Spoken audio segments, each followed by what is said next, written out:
The sheriff was just here at our shop and boy are we in trouble. Let's get started.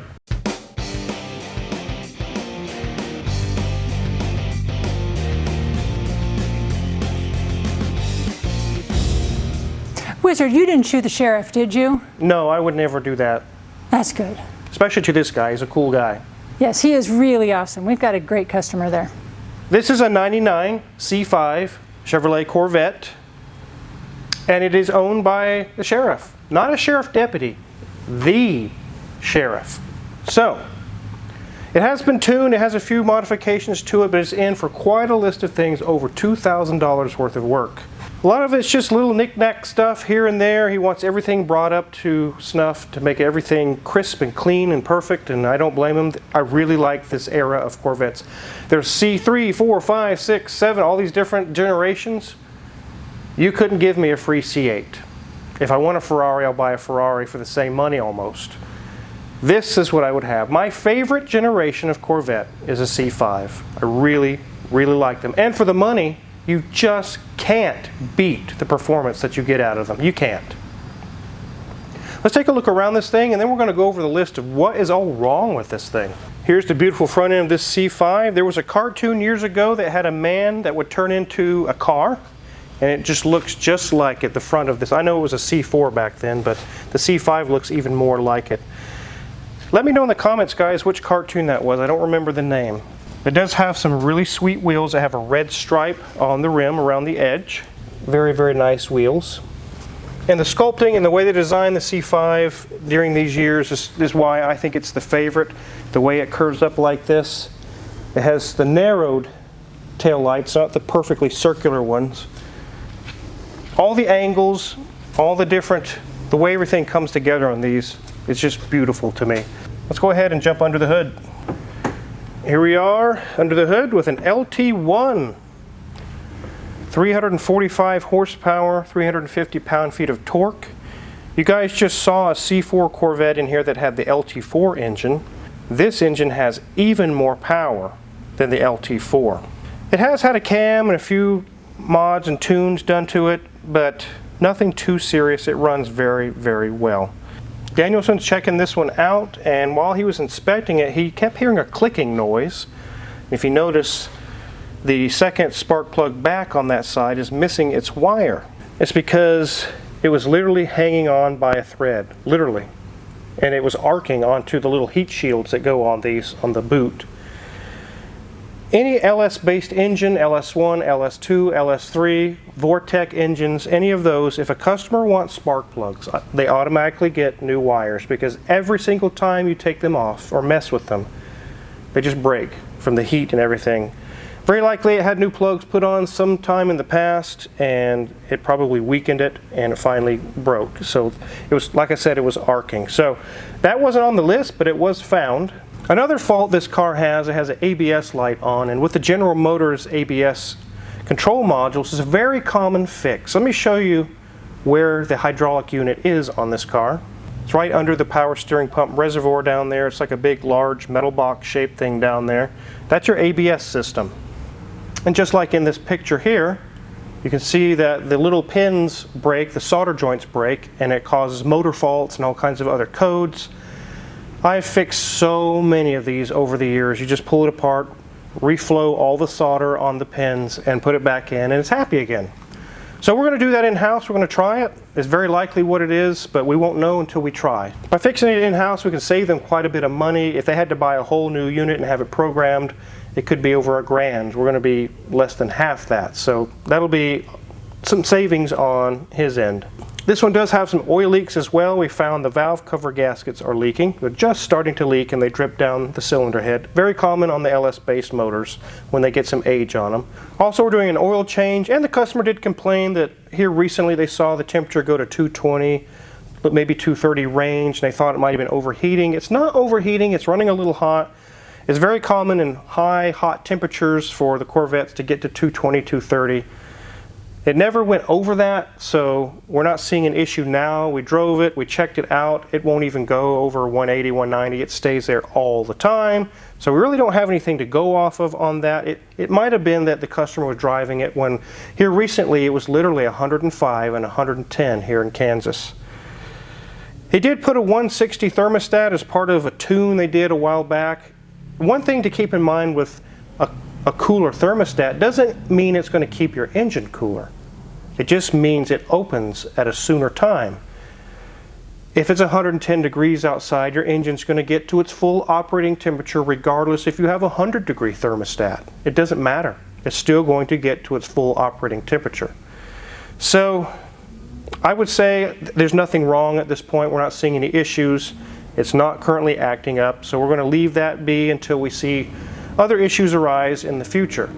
Not a whole lot going on under the hood, just some electrical repairs, spark plug wires, valve cover gaskets, oil change, and just a bunch of little things. Let's go ahead and jump into the interior. There's some things going on in there. Glad you're joining me today, and we don't know how many miles this has because it is demanding an oil change. It's almost like a Toyota where it throws lights and everything else, and yeah, I can't even change the buttons to give me the mileage on here. It just says, change oil now. So I guess, well, you don't have to live in mystery. This has about the same amount of miles as that C4 did in the other video, and so it's about 57,000 miles. So looking good. Go ahead and take our hand off that light. You'll see that gauge cluster is nice and easy to read. We've gone back to a more standard design from the C4. But as we look around this thing, this presents so well, just as the C4 did. I love the little handle up there on the top above the airbag where you can grab a hold if you're flying around corners. Not that he would, considering he is in law enforcement. Our center section is very standard for Chevy of this era. Very simple dials, lots of buttons, not nearly as many buttons as it had in the C4, but still several. Let's move down, you'll see that it is a 6-speed manual, which of course makes this so much fun to drive, just as it was in the C4. As we look at our seats, they do have some nice bolster on the side with some nice fluting stitching in the center, and they're in really good shape. This leather is very soft and very comfortable to sit in. It does have a nice headrest, so when you punch in that accelerator, your head doesn't go flying in the back seat. As we look at our door card, everything's looking nice over there. We don't have two-tone like we did in the C4. Everything has gone to this very dark, kind of very, very dark charcoal, almost black design with this lovely red reflector there. Don't want to mess that door up. But one thing that is a problem, so look there. We are currently unlocked. So if I come over here and I press lock, it locks it. I press unlock. And again, it doesn't unlock it. So that is a problem that is needing to be addressed that he has asked for us to, handle. Otherwise, they're not locked in here. All they have to do is literally reach over and unlock the door this way, but that could be kind of annoying if you're coming in and it's raining and you're trying to, passenger duck into the car. It might be a little wet, waiting for that driver to get in and unlock the door. We have a lovely back shelf. There is no back seat because there is no space for a back seat. This is a Corvette. They don't pretend to put back seats in their cars. It just doesn't happen. They do give us a little area that we could store something, but that's about it. So I guess if you want to go on a nice fun weekend trip to your local big city, this is what you can do. You can put a bag or two back there and have fun. Headliner's in really good shape. It's in a very nice dark, almost black color. But one problem is I come all the way over here to the visor on the driver's side. Yeah, I don't think Viagra is going to help that. No. And this is another issue that the owner wanted us to address, is to put in a new visor. Back to that steering wheel, and again we have our lovely Corvette emblem embossed into the center. So enough of this interior talk. Let's get this up in the air and see what's going on the underneath.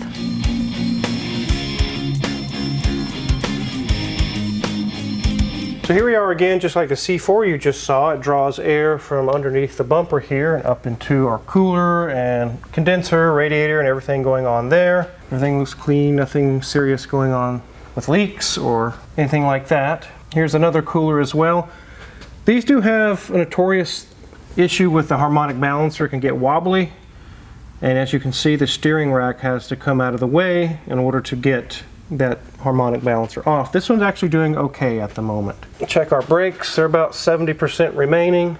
The shocks aren't leaking. We do have some nice cooling ducts for the brakes. That's a really nice addition that they have on the C5. Same situation going on. Brakes are good. Nothing leaking. Nothing's loose. And just like the C4 you just saw, the suspension is a transverse leaf. It says hypercoils on it. So you have one leaf to do both sides. We do see the oil leak going on here. It was coming from up above, from the valve covers. We'll get that taken care of. Here's our nice flat wide oil pan. In order to accommodate the low clearance of the car, we'll be doing an oil change and a filter on this one. Here's our dual exhaust, and everything is kind of hidden. There's a torque tube up in there. You can kind of see it that goes to the rear.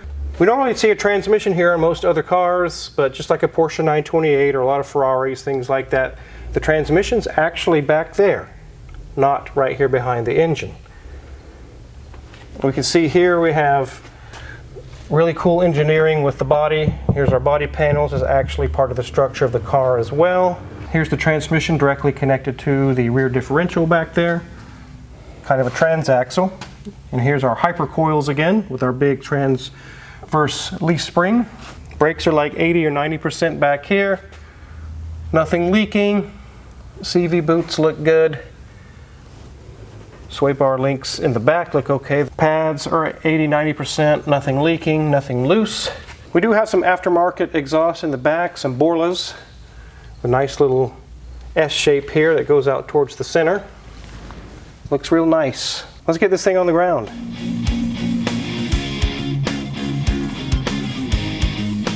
In a previous video we did many years ago, we did kind of a crazy shop stories, and one of them was that when we first started here, obviously you guys know we work on Ferraris and Lambos and all those crazy cars here. The local community wasn't used to seeing those cars in town, and they started seeing them coming and going out of this building. And luckily we're kind of buddies with the sheriff who owns this car. He actually let us know. He got some calls from 911 dispatch that the people in the community were actually calling and complaining. One lady said, "I'm pretty sure there's a chop shop there.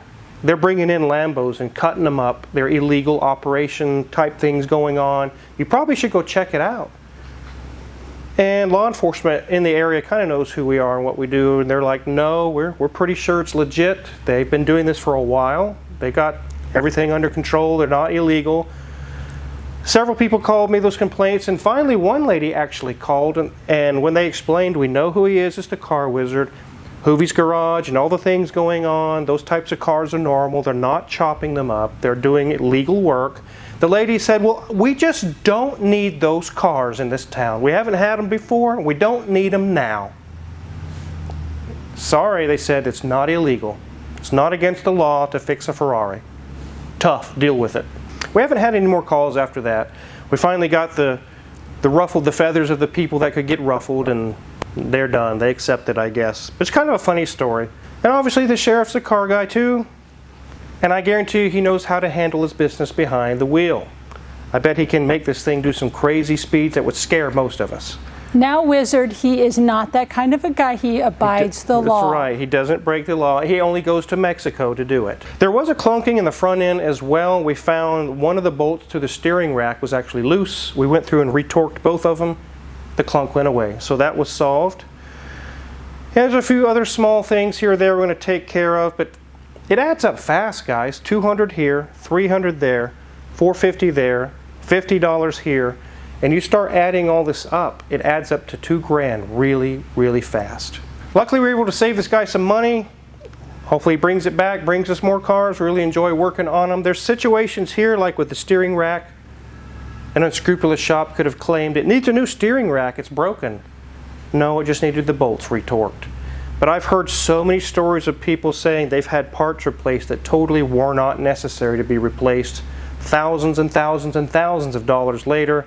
And then they find out they never even needed this or that part, and it really makes people angry, and I can imagine and understand why. So thanks to the sheriff for bringing us this really sweet C5 Corvette. I love the C5s. If you're curious what kind of tools we're going to use to work on this or any other vehicle in the shop, check our Amazon affiliates link in the description below. We get a small cut if you purchase anything, and we really appreciate it. Also, don't forget to check out Can You Believe That? There's a link in the description below for that as well. It's now live. There's really sweet videos there for you to watch. It shows a completely different side of the Car Wizard you've never seen before. Hit the subscribe button here as well, because we have many more cool videos to come. Thanks for watching.